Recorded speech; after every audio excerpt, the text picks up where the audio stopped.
Halo, monggo, assalamualaikum, ketemu lagi di channel TKI Pensiun.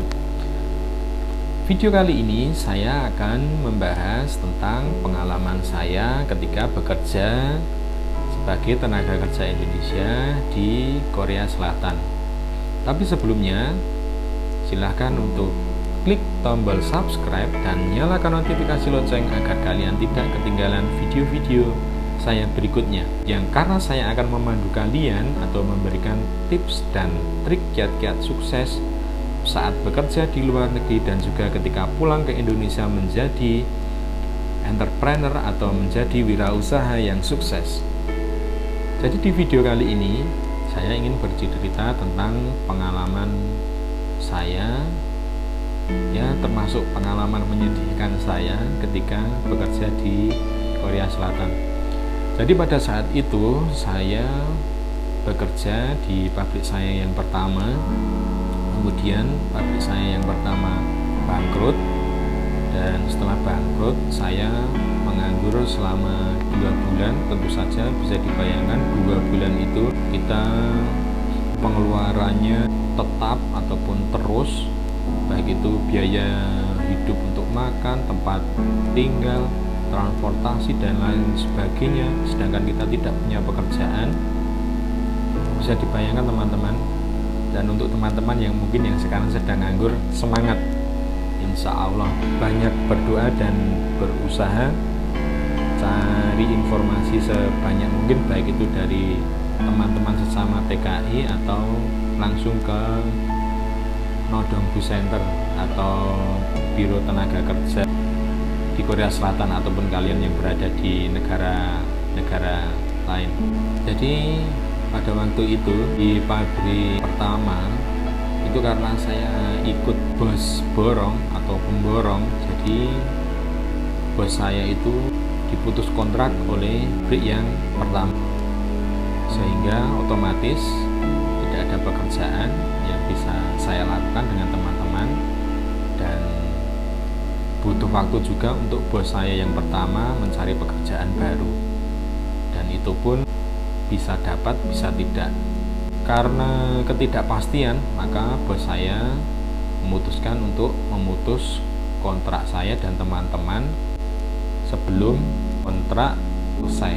Jadi saya kontrak 3 tahun, cuman di tengah perjalanan sekitar 18 bulan ada kejadian tersebut. Jadi setelah itu saya dan beberapa teman-teman pindah ke kota lain. Saya sendiri saat itu pindah ke Kota Masan, dan saya tidur di masjid dekat dengan kantor tenaga kerja yang di sana, yaitu tempat kami mencari informasi lowongan. Dan saya di masjid itu tidur di situ beberapa hari ya. Alhamdulillah banyak teman-teman dari TKI yang sedang menganggur juga dan mencari pekerjaan. Karena tidak punya tempat tinggal, maka kita ikut tidur di masjid seperti itu. Dan setelah itu saya mendapatkan beberapa panggilan pekerjaan, dan dari beberapa panggilan pekerjaan itu ada satu yang saya cocok. Saya pergi ke perusahaan atau pabrik tersebut yang letaknya sangat jauh sekali di kota terpencil, masih di Kota Masan. Tetapi sampai di sana ternyata bos pemilik pabrik itu mengatakan bahwa dia sudah mengangkat karyawan baru atau dia sudah mendapat pekerja baru, yang notabene pekerja itu adalah juga orang Indonesia.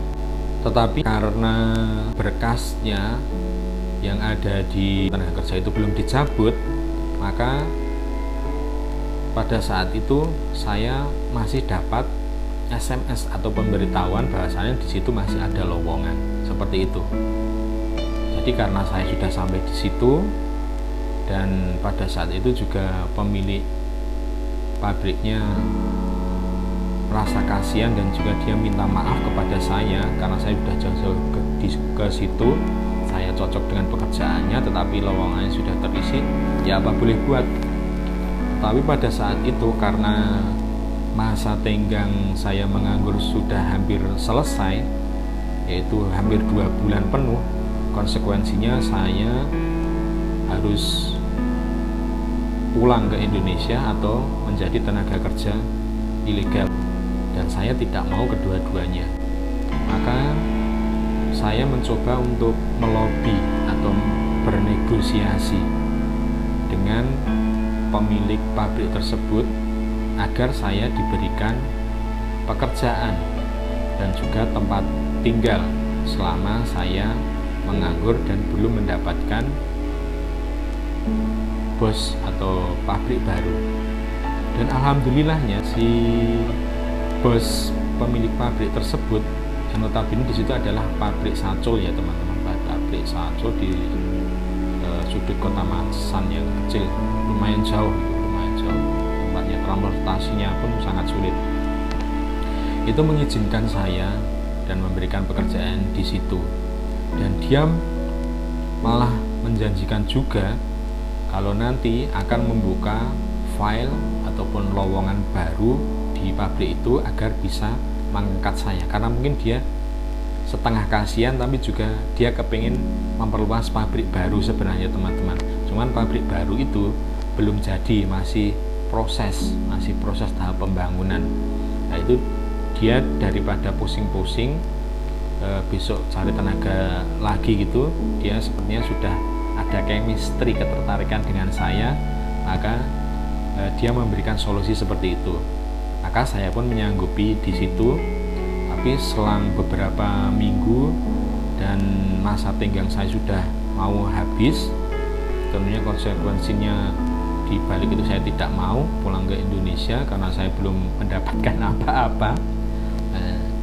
Kemudian seiring berjalannya waktu, saya bekerja di situ dan saya mendapat jatah makan, saya juga dapat jatah tempat tinggal di situ. Syukur alhamdulillah bisa meringankan pengeluaran saya selama saya nganggur. Dan kemudian karena masa tenggang saya sudah mau habis, saya bertanya ke bos tempat saya ikut bekerja itu, intinya bisakah saya segera dipekerjakan sebagai karyawan resmi dengan kontrak resmi tentunya, agar saya segera mempunyai kepastian. Tapi karena regulasinya tidak bisa seperti itu ya, jadi tidak bisa mengambil karyawan. Misalnya saya pilih Feb ini untuk menjadi karyawan saya, itu nggak bisa ya teman-teman. Jadi kita sistemnya harus antri ya. Si bos yang membutuhkan atau pabrik yang membutuhkan tenaga kerja itu dia harus membuka file dulu di Departemen Tenaga Kerja Korea. Ketika nanti file ada, file itu baru disebar ke pekerja-pekerja yang membutuhkan pekerjaan sesuai dengan deskripsi pekerjaan yang mereka inginkan, seperti itu. Jadi ya apa boleh buat.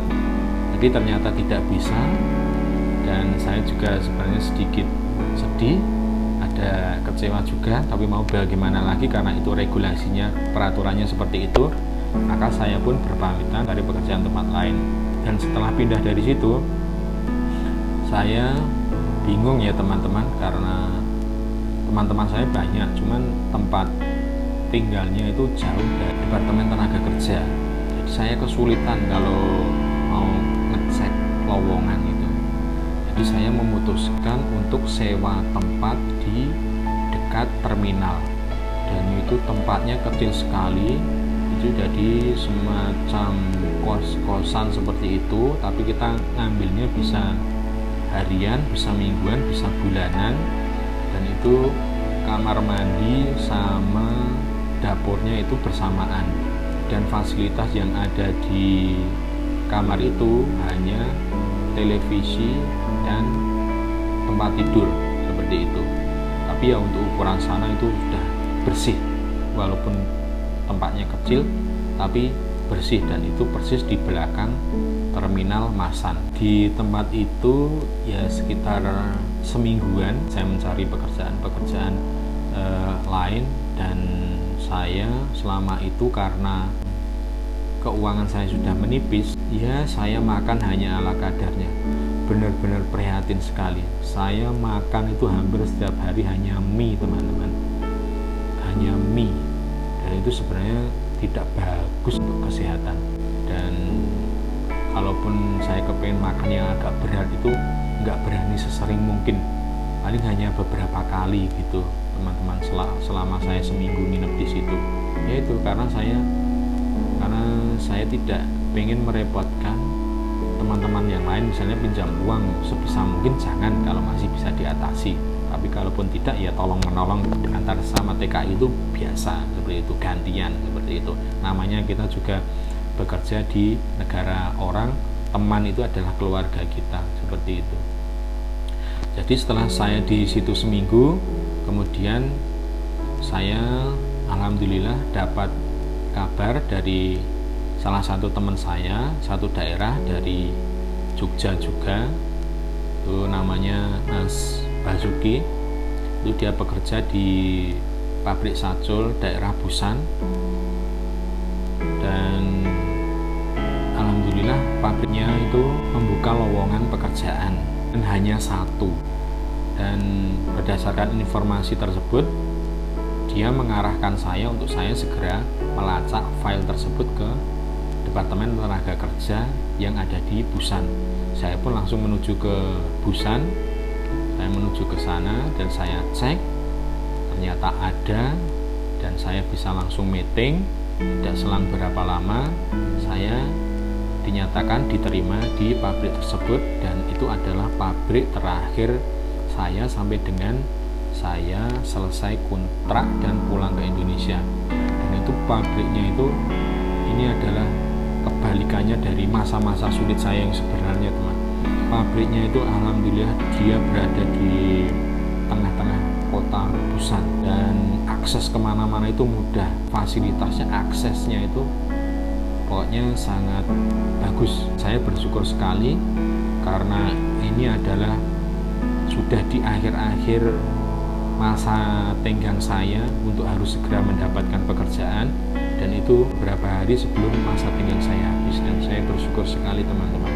Dan itulah makanya apa yang saya katakan tentang yang harus kalian lakukan agar kalian bisa sukses ataupun lancar dalam bekerja di luar negeri, yaitu menjalin hubungan dengan teman sebaik mungkin.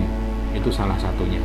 Sebelumnya saya juga ikut teman saya yang ada di kota Busan, cuman dia Busannya agak terpencil seperti itu, menginap di situ beberapa hari sambil cari pekerjaan. Saya ikut tidur, makan di situ. Saya alhamdulillah sekali dibantu banyak teman-teman, disupport banyak teman-teman. Sampai dengan saat ini hubungan saya dengan teman-teman saya itu juga baik, karena mereka pernah menolong saya, dan susah senangnya kita juga pernah sama-sama. Jadi hargailah sebuah pertemanan. Ketika kalian bekerja di luar negeri, saudara kalian adalah teman-teman kalian yang ada di sana. Maka kita harus menjaga hubungan silaturahmi yang baik, seperti itu. Dan itulah sedikit cerita saya, mungkin bisa menjadikan gambaran buat teman-teman yang lain yang kepingin bekerja di luar ataupun yang sekarang sudah bekerja di luar negeri. Untuk kalian selalu semangat dan jangan menyerah. Apapun rintangan yang ada di situ, kita harus bisa menaklukkan, karena itu demi cita-cita besar ataupun goal mimpi kita ketika kita pulang ke Indonesia. Mungkin itu saja teman-teman, semoga bisa memberikan manfaat pada kalian semua. Dan mungkin jikalau ada pengalaman yang serupa atau ada pertanyaan seputar TKI, kehidupan TKI atau TKI yang sudah purna, kiat-kiat membangun usaha untuk TKI yang pensiun, entrepreneur ataupun wirausaha yang sukses, kalian bisa komen di bawah, dan jangan lupa untuk like dan bagikan video ini jika bermanfaat bagi teman-teman yang lain. Alhamdulillah. Oke, simak terus video-video saya juga akan bertemu yang sudah sukses membangun usaha di Indonesia. Dan terima kasih, sampai jumpa dan wassalam.